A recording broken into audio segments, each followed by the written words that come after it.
Good morning everyone, my name is Michelle, I hope you're doing well. Welcome to another video. It is Tuesday morning, the 9th of September. And we're sticking with the case of missing siblings, 6-year-old Lilly and 4-year-old Jack Sullivan from Lansdowne Station in Nova Scotia today. Now, over the last few days, when I've covered this case, I've talked about search dogs, and yesterday in particular, I talked about the need for cadaver dogs, or human remains detection dogs. And I can tell from my viewing figures, if I look on my channel here, that people perhaps are getting fed up of dogs. Maybe, possibly. However, the need for cadaver dogs in this case cannot be overstated. I've no idea, I am absolutely baffled why Canada seems to have a problem with cadaver dogs. If Lilly and Jack's case happened in the US or happened here in the UK, it would be a standard thing that they'd get the cadaver dogs out. You know, they do the first searches with live scent trackers, and once they started to assume, maybe a couple of days have gone by, that the missing person might be deceased, then they get the cadaver dog teams out. And the cadaver dogs are not just about going off into the woods or an area where the person might have been. It's also about checking the immediate property. I can't understand why they didn't run a cadaver dog around the entire property. And if you want to know why it's so important to do that, well, go and listen to yesterday's video where I went into detail about what cadaver dogs do. It cannot be overstated how important this would be if this was a case in the US or in the UK. I don't understand Canada's thinking.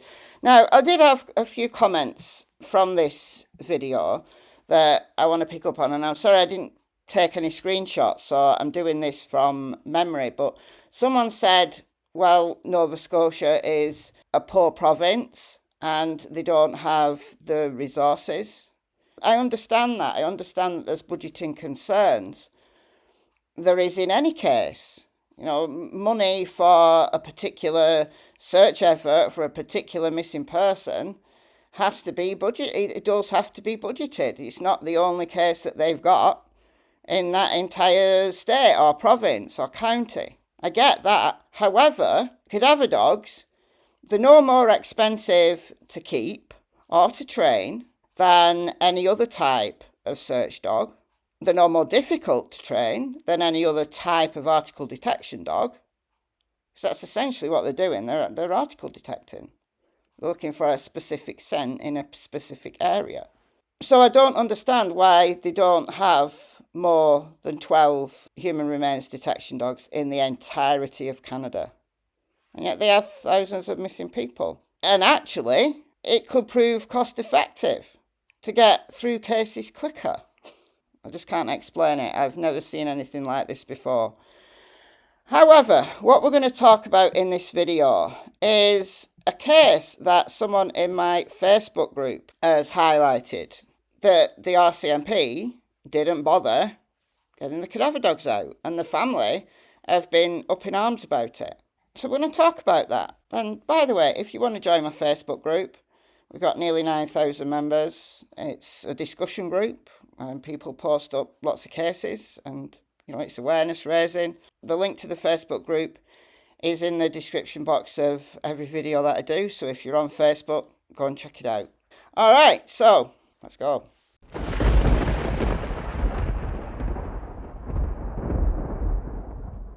Before we get into this, can I just ask, if you wouldn't mind, if you've not done so already, please subscribe. I'm trying to get to 100,000 subscribers on this channel by the end of this year. I've got just under 4 months to go now. I think I can do it with your help. So if you're not subscribed, it's completely free. It's not like memberships. And once I hit the 100k, then YouTube will send me a silver play button plaque for my wall. Alright, so this is a case from New Brunswick. The case happened in 2021, but this article is from 2023. Grandfather, Paul Doughty, had been missing for 2 years when this article came out.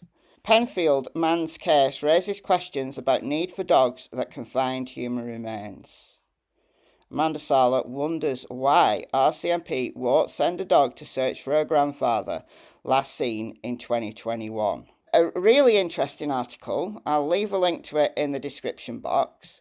What I am going to do, though, is pick up on this update. This is from October 2024. And a volunteer organisation stepped into the breach from Ontario and brought their dogs to search for Paul, 76-year-old grandfather, been missing since 2021. So we're going to read the case via this article. This is more positive than just saying, why are the RCMP not doing anything? You know, a volunteer organisation has stepped in and has been helping the family. So hopefully a volunteer organisation might see Lilly and Jack's case and step in. Another comment I had to yesterday's video was, well, where would a cadaver dog search? Like, they could be anywhere. Where would they start? Well, I can tell you where they would start. They'd start with the property. Obviously, a volunteer organisation can't get search warrants and things like that. They'd have to be assisted by RCMP if people said, I don't want you on my property. Be interesting in itself to find out whether Daniel and Janie would still be happy to have people on their property to do more searches. You start there for the reasons that I talked about in yesterday's video. But there's a bunch of key areas that could be searched by human remains detection dogs. The area where the boot prints were found on the pipeline, that was grid searched more than once. The fact that they didn't bring a human remains detection dog to that area, I've got a problem with that. Okay, so let's read this article. The family of missing Pennfield-area man hopeful after search by volunteer Ontario dog team. Human remains detection dogs found an area of interest in the case of 76-year-old Paul Doughty, who at that point had been missing for 3 years. That's Paul's granddaughter, Amanda. She just wants closure for the family. Who do you blame her? For more than 3 years, Amanda Sala has clung to the hope of finding her grandfather, Paul, who disappeared in Pennfield. Today, she feels closer to being able to lay him to rest, thanks to 2 volunteers from Ontario with dogs trained to detect human remains. Sherry Hall and Deborah Sallow, members of the Ontario Search and Recovery Canines, and 3 of their dogs recently spent 2 days scouring about 35 acres of dense woods off the Mackay Road, seeking signs of Doughty. The 76-year-old, who was living alone in Musquash, disappeared on August 18, 2021. His car was found abandoned in the woods about 2 weeks later, roughly 10 kilometres, so that's 6 miles, northeast of a business where he was last seen. So, last seen, driven 6 miles, car's found, he's nowhere to be seen, not been seen since. Since then, there have been no real developments in the case or clues about what happened to the father of 5 and grandfather of 9. We can't even, grieve him because we don't know what happened or where he is. But the family feels hopeful after observing the search. Nothing was found per se, but there was one area of interest, and that area requires further investigation by the RCMP, describing it as a chilling moment. It just kind of felt like confirmation, I suppose. The family gave RCMP the location. Sala, who lives in St John, had pushed to get RCMP to use cadaver dogs as part of their investigation and had been turned down by several non-police canine search teams as well across North America for a variety of reasons, including distance and cost. So she's been trying to get help from volunteer organisations from the US. Didn't get any joy, but these volunteers from Ontario stepped in. It's really different from when someone passes away because at that point, all you have to do is heal. There's nothing you can do. In this situation, you feel like you should always be doing something, but you can't just come out and search in the forest all day by yourself either, so it's always a very crushing and uneasy feeling. Doherty's son, James, agreed. You try to kind of put it in the back of your mind where it's been for 3 years, but it's difficult, said James, who's Amanda's uncle. It's been difficult to get any type of searching done and having no real information to go on. James spoke to his father the day he disappeared. His father, whom he described as very easygoing, will do anything for anybody, give you the shirt off his back, called him at work and wanted him to go to McKay's Wild Blueberries to buy him a pie. He sounded a bit off, and that was the last time we heard from him. So that's James. In hindsight, James wondered whether undiagnosed dementia might have started to set in.